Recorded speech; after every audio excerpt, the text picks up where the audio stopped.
আজ আমি এমন একটি এক্সারসাইজের ব্যাপারে আপনাদের বলতে চলেছি যেটি বিনামূল্যে আপনাকে অধিকাংশ রোগ থেকে মুক্তি দেবে। এই সহজ সরল এক্সারসাইজটি আপনার শরীর ও মন দুটির ওপরেই একটি পজিটিভ এফেক্ট ফেলবে। প্রতিদিন নিয়ম করে এই এক্সারসাইজটি করতে পারলে স্বাস্থ্য নিয়ে আপনাদের আর চিন্তা করতে হবে না। এই এক্সারসাইজটি আর কিছুই না, এটি হলো ওয়াকিং বা হাঁটা। বিজ্ঞানীরা বলেন হাঁটার মতন সহজ ও উপকারী ব্যায়াম আর একটিও নেই। ওয়াকিং হলো একটি লো ইম্প্যাক্ট ফর্মের এক্সারসাইজ, তাই গর্ভবতী মহিলা, ছোট বাচ্চা কিংবা বৃদ্ধ সকলেই এক্সারসাইজটি করতে পারে। ওয়াকিং এক্সারসাইজ এতটাই সহজলভ্য যে এর জন্য কোনো ইকুইপমেন্টের প্রয়োজন হয় না, তাই আপনি যখন ইচ্ছা, যেখানে ইচ্ছা, যতক্ষণ ইচ্ছা ততক্ষণ হাঁটতে পারেন। যদি আপনি সময়ের সাথে সাথে নিজের স্বাস্থ্যকে আরও বেশি ভালো রাখতে চান, তবে আপনাকে প্রতিদিন কিছুক্ষণ সময় বের করে অবশ্যই হাঁটতে হবে। এবার চলুন আমরা দেখি হাঁটার ফলে আমাদের শরীরে কোন কোন অঙ্গে কীরকম প্রভাব পড়ে। সবার প্রথমে দেখি হাঁটার ফলে আমাদের মস্তিষ্কে কীরূপ প্রভাব পড়ে।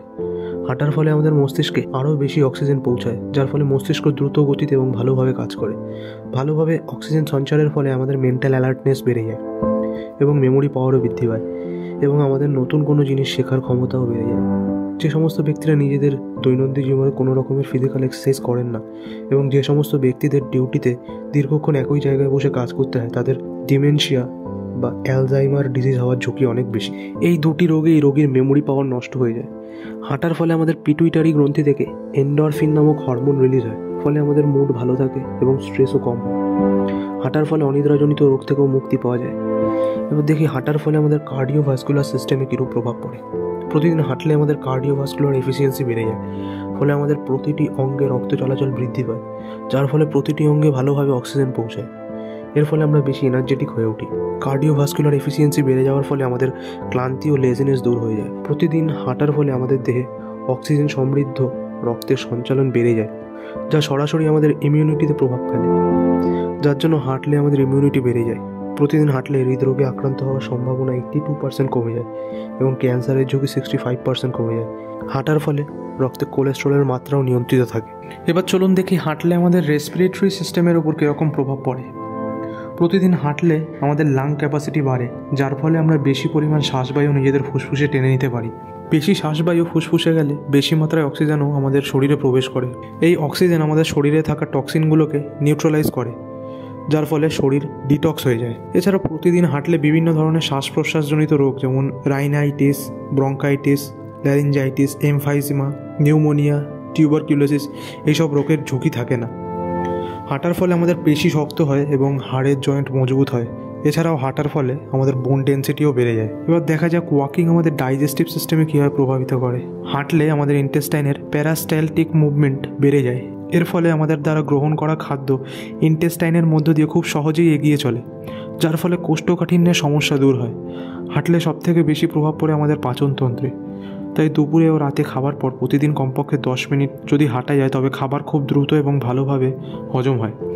হাঁটার ফলে আমাদের শরীরের মেটাবলিজমও নিয়ন্ত্রিত থাকে, যার ফলে শরীরের বাড়তি চর্বি দ্রুত ঝরে যায়। শরীর সর্বদা অ্যাক্টিভ থাকে, ঘুম ভালো আসে এবং ভালোভাবে খিদে পায়। এতক্ষণ আমরা হাঁটার কী কী উপকার সেগুলো সম্পর্কে জানলাম। চলুন এবার দেখে নেওয়া যাক হাঁটার সঠিক উপায় এবং সঠিক সময় সম্পর্কে। যদি আপনি একদম বিগিনার হয়ে থাকেন, তাহলে সবার প্রথমে আপনাকে 10 মিনিট কন্টিনিউ হেঁটে শুরু করতে হবে। তারপর প্রতি একদিন পর আপনাকে 1 মিনিট করে সময় বাড়াতে হবে। মানে প্রথম দিন আপনি যদি 10 মিনিট থেকে শুরু করেন, তবে দ্বিতীয় দিন আপনাকে 11 মিনিট হাঁটতে হবে, তৃতীয় দিন 12 মিনিট, এভাবে ওয়াকিং ডিউরেশন ধীরে ধীরে বাড়াতে হবে। যতদিন না আপনার ওয়াকিং ক্যাপাসিটি 120 মিনিট হচ্ছে, ততদিন আপনাকে প্রতিদিন 1 মিনিট করে ওয়াকিং ডিউরেশন বাড়িয়ে যেতে হবে। যখন আপনার ওয়াকিং ক্যাপাসিটি 120 মিনিট হয়ে যাবে, তখন আপনাকে প্রতিদিন সকালে 60 মিনিট এবং সন্ধ্যায় 60 মিনিট করে হাঁটতে হবে।